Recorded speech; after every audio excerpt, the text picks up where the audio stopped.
Hello, this is JJC Cubes 42, and this will be my little review slash tutorial on the Ghost Hand Fisher Cube. Now, I just got this cube like a day or two ago, and I looked at it, and even though it makes some weird turns like this and that, it's basically the same as a 3x3, but there are a few discrepancies which I will show you in this video. As you can see, these sides have a 3x3 structure, but the tops have a little bit more of a strange look to them. These two faces. Now, what you might be thinking is that the center is here, and these are the four edges, and then this would be an edge. Those would be edges, but that's actually not how it works. These are centers, these little pieces right here. They're bi-colored, which, these are the centers. And also, well, obviously that's a center. So these are not the edges, and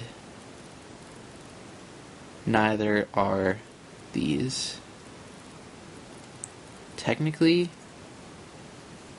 Not technically, these are actually the corners, believe it or not, and the edges are these, and the centers kind of,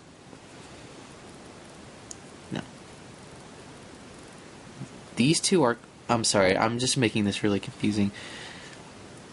It's confusing concept, really, but this middle layer one is an edge, but these two are corners. Like when you're making your cross, these are edges, and when you're solving OLL, these are edges. I'll just go through. I'll teach you how to solve it now and stop confusing you. So, when you scramble up this cube, it's going to look kind of weird, because it is a shape-shifting puzzle. A little bit about this puzzle, again, it was designed by Tony Fisher and later mass-produced by a few companies after some issues with copyright and whatnot, with royalties. But now everything's squared away and the cube is being mass-produced in factories. But anyways, let's begin. So here's what I like to use orange as the bottom and red as the top. So the first thing you're going to want to do is, obviously look for orange edge pieces. Here's an orange edge piece, look at the center, blah blah blah, you can do that. Just make sure you line it up properly with the center before you flip it down into place.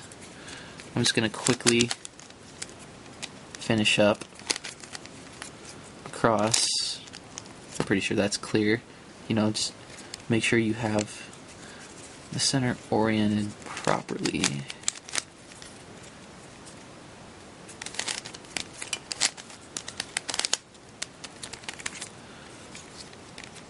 I'm not really like a pro at this cube yet, so don't mind me being a tad bit slow.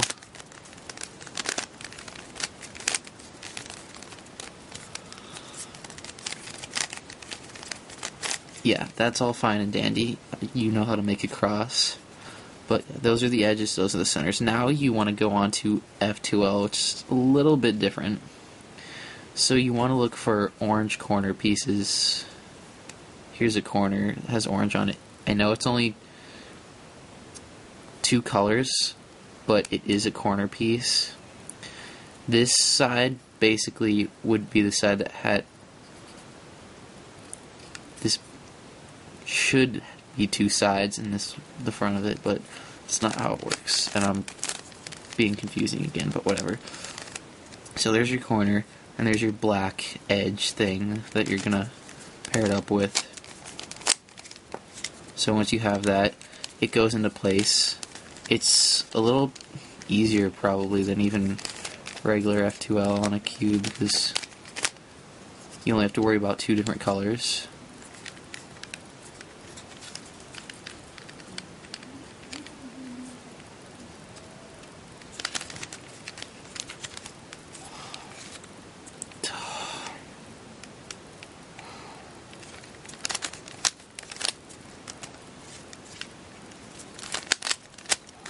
So yeah, there's another one, for instance, and it will go on the old blue side there.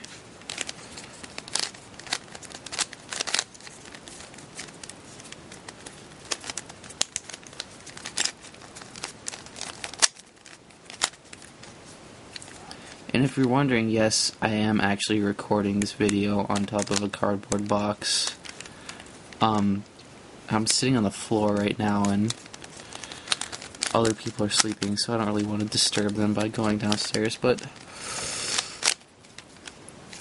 yeah, that's that. This is my little all-purpose cardboard box that I do all my cube work on. Okay. Alright, so now we get to an interesting part. Now that F2L is done, you would move on to the last layer, but look at that. We have parity.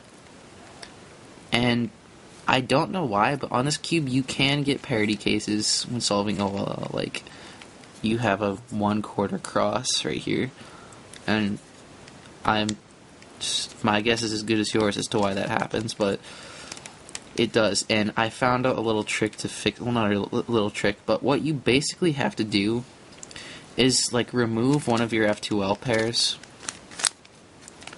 So now my 2 pieces are right here. And move them around a little bit so that when you resolve it, there will be 2 or 0 or an even number of edge pieces correct on the top. So here's what I'm going to do. I have this F2L pair removed. When I go to put it back in, this is going to go up. Then I'm going to turn it and move the other one back, so there will be 2 correct edges. So like there, and there. So now there's 2 properly oriented edges, and now it can be solved. That part you kind of have to do intuitively, but, you know, so I can give you a little bit of liberty in doing that. But that's basically how you do it. You just gotta undo one of your F2L pairs and manipulate the cube a little bit. So here's OLL, and I see I have a symmetry cross case here, so just gonna solve that.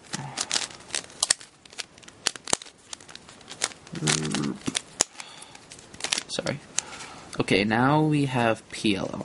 PLL is something on this cube that I haven't figured out yet. We can see here because I have 1 correct edge and 1 correct corner that I have a G perm. I haven't quite figured out how that works yet, because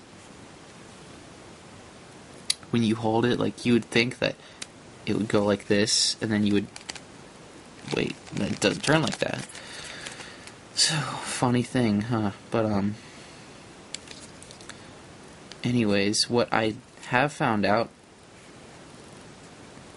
is that you can basically just do it using A perm or U perms and C perms. I think, yeah, there are U perms and A perms. That's what I meant. So I like to do the corners first.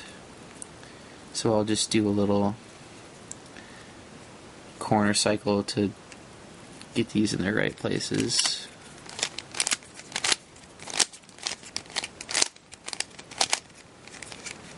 And now I have 3 edges incorrect. Now here's where the interesting part comes in. Now, I don't know how you would solve this case, but the way I solve it, I encountered a problem, and I just think, depending on what U-perm you use, you might get the same problem. Now, seeing as this black and green edges back here, I wanted to rotate the pieces this way. But when I do that, using my U-perm, I get a little problem. That happens. So the solution that I came up with was, instead of using one algorithm to solve the case, I will use two. So I'll rotate the pieces this way, and they still won't be solved, and that will flip this, and then I'll do it again, and 2 cycles will solve it of this way, and that will also bring that back to the correct position. So that was probably confusing. I'll just show you what I mean. I'll cycle the pieces in the opposite direction, then would solve it.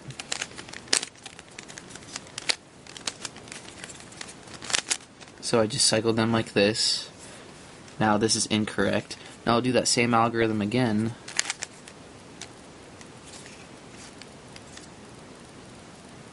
Wait, what am I doing? Okay. Yeah, I'll do that same algorithm again because, you know, 2 in the other direction would be same as 1 in the correct direction. Then when I do that, it's solved. I mean, that's what happens with my U-perm, because I use a really stupid U-perm, and it's not with like R's and U's and L's and stuff, but I'm too lazy to learn a different one. But that's how I solved the PLL on that, because I can't figure out which way to hold it when you're doing the algorithms. But I can do it with A-perms and U-perms. So, yeah, that's that. And I probably just confused the heck out of you. But, yeah, so